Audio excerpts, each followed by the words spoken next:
রাজশাহীর পুঠিয়া উপজেলার ভাল্লুকগাছি ইউনিয়নের ভিজিএফ চাউল বিতরণের সময় একাধিক ব্যক্তি ভিজিএফের চাউল নির্ধারিত সময় সংগ্রহ করতে পারেনি।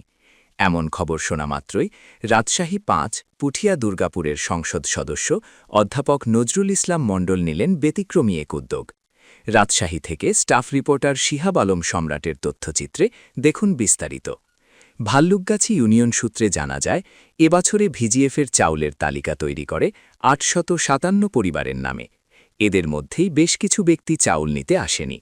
ভাল্লুকগাছি ইউনিয়নের নেতাকর্মীদের নির্দেশ প্রদান করেন, যে কোনো সমস্যার কারণে বা অসুস্থতার কারণে ইউনিয়ন পরিষদে এসে চাউল সংগ্রহ করতে পারেনি তাদের প্রত্যেকের বাড়ি বাড়ি গিয়ে চাউল পৌঁছে দিতে।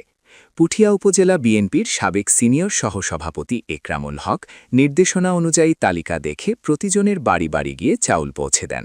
পুঠিয়া উপজেলা বিএনপির সিনিয়র সহসভাপতি একরামুল হক বলেন,